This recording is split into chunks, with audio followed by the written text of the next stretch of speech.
रीता दीदी के यहाँ बहुत प्रेम से, बहुत भाव से शिव चर्चा हो रही है। जितना शिष्या बहन है, मैं शिव चर्चा करने जा रही हूँ। आप लोग ध्यान से सुने, सीखे, कहीं और जा करके दूसरे को सुनाए। रीता बहन का बहुत दिन से रीता दीदी का बहुत भाव था। सावन में पावन महीना तो गया, लेकिन चर्चा इनका मन से नहीं गया कि हम चर्चा कराएंगे।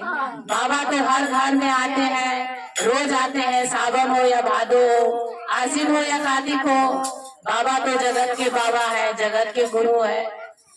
तो बहुत प्रेम से शिष्या बहन ने शिव चर्चा रखे हैं। रीता दीदी ने, शिष्या बहन सब शिव चर्चा सुने।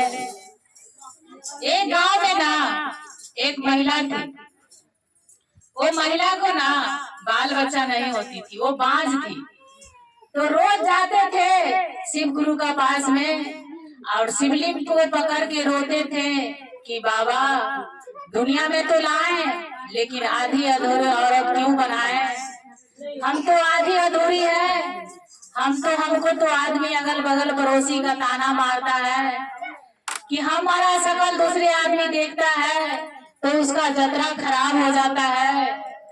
महादेव, हमको ऐसा अधूरा नारी की बना करके दुनिया संसार में क्यों भेजे? आप बनाते तो पूरा बनाते।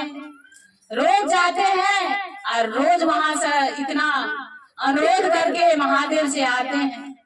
एक दिन ने कहा कि बाबा आज हमारा वचन नहीं सुनेंगे तो यहाँ पर मैं सर पटक पटक करके जान दे दूंगी। शिवलिंग पर 2-4 बार अपना सर टकराया तो वो सर फट गया और सर से खून निकलने लग गया। खून निकलने लग गया तो पार्वती को दया आया पार्वती को। तो बोलते हैं स्वामी, ये महिला ना जाने कितने महीने, कितने साल, कितने बरस से आपका दरवाजा पर आते हैं और आपको दुखड़ा सुना करके जाते हैं, लेकिन आप कुछ सुनने के लिए तैयार नहीं है। तो बोलते हैं ए पार्वती, उनका जो नसीब क्रम में ना उनका लिखा हुआ नहीं है तो उनको मैं कैसे दे दूं? बोलते हैं स्वामी आप दे दो, आप तो दाता है, आप तो विधाता है, आप तो सबका सुनते हैं और सबको कर भी देते हैं। वो नारी इतना दिन से आ रहा है, आज तो अपना सर का बलिदान दे दिया, आपका शिवलिंग पर सर पटक के। उनको वहां से गए, बाबा ने अपना भिखार का रूप धर के, बाबा का रूप धर के और उनका घर में गए। बोलता है ए कन्या, हमको थोड़ा सा भीख दे दो, हम भिक्षा लेने के लिए आए हैं। बोलता है रुकिए बाबा, हम डाला में चावल लेकर के आते हैं। वो डाला में चावल लेकर के आया तो देखते हैं उनका सर फटा हुआ। बोलता है ए कन्या, तुमको ये क्या हो गया?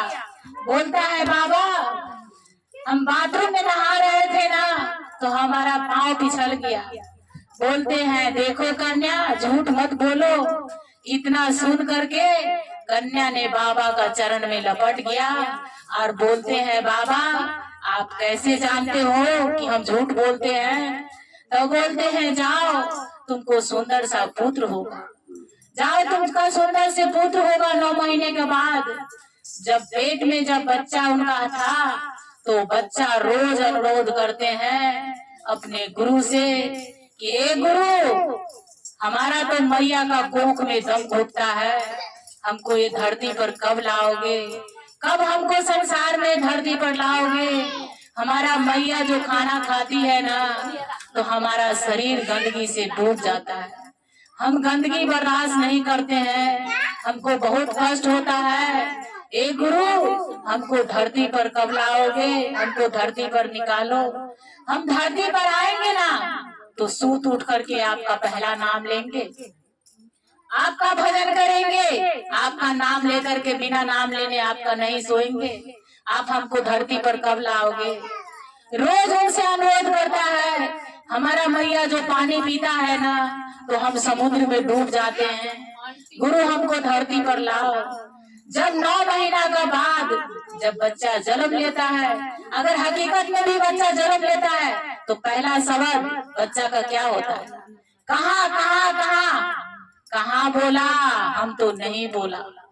भगवान को झुठा देते हैं बोलते हैं हम कहाँ बोला, जैसे धरती पर आता है तो बोलते हैं कहाँ कहाँ, वो झुठा देते हैं तो बोलते हैं महादेव कि ओ राम के नहीं भाजाना माँ कैसे बिसरे, कि ओ गुरु के नहीं भाजाना माँ कैसे बिसरे, कि ओ राम के नहीं भाजाना माँ कैसे बिसरे, कि ओ गुरु के नहीं भाजाना माँ कैसे बिसरे। जब बंदा तुम माँ का गर्भ में किया था तुझसे वादा, जब बंदा तुम माँ का गर्भ में किया था मुझसे वादा, जब धरती पर आए बंदे, जब धरती पर आए बंदे भूल गया सब वादा, कैसा हो गई ले बेईमाना माँ कैसे बिसरी, कैसा हो गई ले बेईमाना माँ कैसे बिसरी, कियो राम के नहीं भाजाना माँ कैसे बिसरी, कियो गुरु के नहीं भाजाना माँ कैसे बिसरी। जब वो 9 महीना तक अनुरोध किए और जब धरती पर आए तो बोले कहाँ कहाँ, हमने कहाँ बोला। भगवान को झूठा देते हैं, झूठा देते हैं। इतना दिन का बाद महिला का जब बच्चा था तो बहुत छोटा बच्चा था, बहुत छोटा बच्चा था, बहुत दिन का बाद हुआ था, बहुत प्यारा था, बहुत दुलारा था। अगर दुनिया में कोई चीज भी तोड़ दे, कोई भी फोड़ दे तो जाने दो बच्चा है। इतना दिन का बच्चा, जब इतना दिन का बाद जब बच्चा घर में आता है तो उनका खुशी से झूमना, उनका लाड प्यार कितना हो जाता है वो तो समझ सकते हैं। उनको इतना दुलार किया, इतना प्यार किया। जब बच्चा जब बड़ा होता है तो वही दुलार प्यार अगर वो तोड़ फोड़, अगर जब बच्चा बड़ा होने का बाद अगर 20 साल 25 साल का बाद अगर कुछ तोड़ दो, कुछ फोड़ दो तो बोलते हैं तुमको समझ नहीं है, तुम ऐसे कैसे तोड़ दिया सामान को। बच्चा को जब पढ़ाने लिखाने के लिए स्कूल भेजता है कि हमारा बच्चा, सब माओ को अपने अपने अनुरोध रहता है हमारा बच्चा कुछ काबिल बने, कुछ होशियार बने, तो बच्चे को बड़े से बड़े स्कूल में एडमिशन कराता है। और बच्चा को देखिए वहाँ से नहीं पढ़ लिख करके कहीं पर पत्ते खेलते हैं, कहीं पर गुल्ली डंडा खेलते हैं, कहीं पर दारू पीते हैं, कहीं पर शराब पीते हैं। तो माँ बाप को कितना कष्ट होता है कि बच्चे को हमने इतना पैसा लगा करके बड़े सा स्कूल में डाल दिया, लेकिन बच्चे तो यहाँ जुआ खेल रहे हैं, यहाँ शराब पी रहे हैं। अगल बगल का पड़ोसी बोलते हैं कि अपना बच्चा तो बिगड़ा बिगड़ा है, साथ में हमारा भी बच्चा को बिगाड़ रखा है, तुम अपना बच्चा को काम पर लगाओ, अगर पढ़ने में दिल नहीं लगता है तो काम पर लगाओ। ऐसे बोलते हैं तो काम नहीं करते हैं तो उनका ब्याह रचा दो, ब्याह रचा देगा तो बहू का जिम्मेवारी आएगा तो खुद वो कमाने लगेगा, वो समझदार हो जाएगा। जब समझदार हो जाएगा उनका ब्याह रचा देता है, और ब्याह रचा देता है तो वो सुंदर सा घर के एकदम सुशील लड़की आती है, वो भोली वाली लड़की आती है, शिव गुरु का चर्चा में लीन होकर के शिव गुरु का भक्त रहती है। वो आते हैं तो बोलते हैं गुरु हमारा आंचल का पल्लू में आप कैसा पति बांध दिया।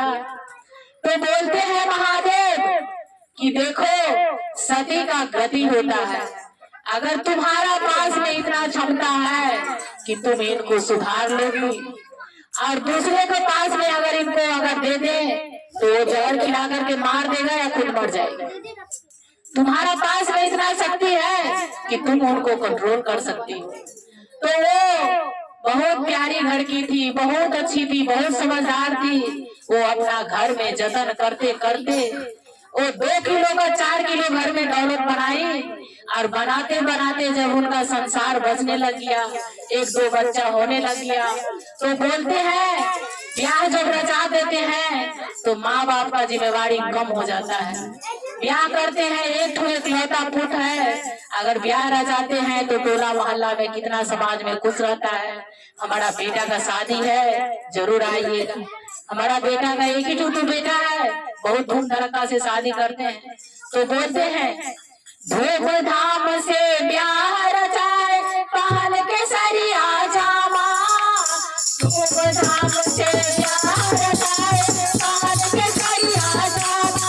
जिस दिन बनना ब्याह गए, जिस दिन बनना ब्याह गए, पता मेरा सब जामा। मिल गई सजनी के साथ जामा, कैसे भी जाए। मिल गई सजनी के साथ जामा, कैसे भी जाए। जियो राम के नौका जामा, कैसे भी जाए। जियो गुरु के नौका जामा, कैसे भी जाए। जियो राम के नौका जामा, कैसे भी सरी। जब धूमधाम से ब्याह रचा देते हैं तो माँ बाप पल्लू थोड़ा झाड़ लेता है। अब हमारा बहू बेटे को देखेगी, अब हमारा जिम्मेवारी तो खत्म। लोग बोलते हैं कि बेटी का जिम्मेवारी होता है, बेटा का भी बहुत बड़ा जिम्मेवारी होता है। जब बहू को जब कुछ समझ में नहीं आता है तो भगवान से अनुरोध करते हैं कि भगवान हमारा पल्ले में कैसा पति बांध दिए। हम जिंदगी भर आपका सेवा किया, जिंदगी भर आपका पूजा किया और उसका बदले में हमको ये दिया। तो महादेव उनको समझाते हैं कि सती को बहुत गति होता है और तुम तो सती हो, तुम तो इनको सुधार लोगी। तो जब उनका परिवार जब बसने लगता है तो बोलते हैं कि देखो वो अपना दरवाजे पर गार्ड रखते हैं और गार्ड रखते हैं और बोलते हैं कि इनको देखभाल करो हमारा पति को। हम जाते हैं सत्संग में, हम जाते हैं शिव चर्चा में, तो बोलते हैं मैडम ये तो हमसे हाथ छुड़ा करके भाग जाती है। तो बहुत सा बड़ा जंजीर लाता है और उनको जकड़ के और उनको बांध के रखता है। बांधते हैं जो तो बोलते हैं, याद आता है उस दिन शिव गुरु का कि हमने उनको 9 महीना तक उनको हम अनुरोध किए कि गुरु धरती पर कब लाओगे। आज हम एक दिन भी नाम लिया रहता तो हमारा ये दशा नहीं होता। बोलते हैं द्वारा पर जे गार्ड खड़ा है दीदी मारे थाना, द्वारा पर जे गार्ड खड़ा है दीदी मारे थाना, द्वारा पर जे गार्ड खड़ा है दीदी मारे थाना। कहिया भर सही वही माता कैसे भी जाए, कहिया भर सही वही माता कैसे भी जाए। जियो राम के नौका जामा, कैसे भी जाए। जियो गुरु के नौका जामा, कैसे भी जाए। जियो राम के नौका जामा, कैसे भी जाए। जियो गुरु के नौका जामा, कैसे भी जाए। ये गुरु के लिए भजन माँ कैसे भी सही। तो बीवी बोलते हैं ध्यान से सुनिए। टूटा जिंदगी बीतैला तू सोई सोई के, टूटा जिंदगी बीतैला तू सोई सोई के, टूटा जिंदगी बीतैला तू सोई सोई। नरक माता पिता के सेवो ना कैला, माता पिता के सेवो ना कैला, तिरिया के कैला गोरा धोई धोई के, प्यारे तिरिया के कैला गोरा धोई धोई के। टूटा जिंदगी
रोई के तुझा जिंदगी बीतला तू रोई के। देखिए, तो संसार में बहुत सा ऐसा आदमी होता है, पांचों उंगली एक तरह से नहीं है। किसी माँ बाप के दुलार प्यार से बिगड़ जाते हैं, कोई अपना बाल बच्चे को बिगाड़ना चाहते हैं, कोई नहीं चाहते हैं। सोचते हैं कि हमारा बच्चा कितना अच्छा खाए, कितना अच्छा पहने, कितना अच्छा बुद्धिमान बने, लेकिन भगवान से जब छीन करके लाते हैं कि हमको नहीं है फिर भी दो, छीन करके लाते हैं। भगवान नहीं जानते हैं, एक गुरु नहीं जानते हैं कि हमारा 3 बच्चा है तो हमारा 3 थाली नहीं देगा तो खाएगा कहाँ से। वो जानते हैं मांगने का कोई अवस्था नहीं है, कोई जरूरत नहीं है। वो तो जगत का गुरु है, जगत का बाबा है, महादेव है, सभी जानते हैं। तो आप बच्चे को, अपने अपने बच्चे को अच्छा सा शिक्षा दें। बड़े कौन है, छोटे कौन है, वो माँ बाप तो सिखाते हैं, लेकिन सीखना तो बच्चे का ऊपर में है कि बच्चा कैसे सीखते हैं, नहीं सीखते हैं। हम उनको घोर के तो नहीं पिलाएंगे ना, हम तो सिखाएंगे बाबू ऐसा मत करो, ये गलत है, ये अच्छा नहीं है, ये ऐसा करो, ये अच्छा है, ये ऐसा करो। तो देखिए, सब सिखाते हैं, माँ बाप कोई नहीं चाहते हैं कि हमारा बाल बच्चा खराब हो। सभी से बोलिए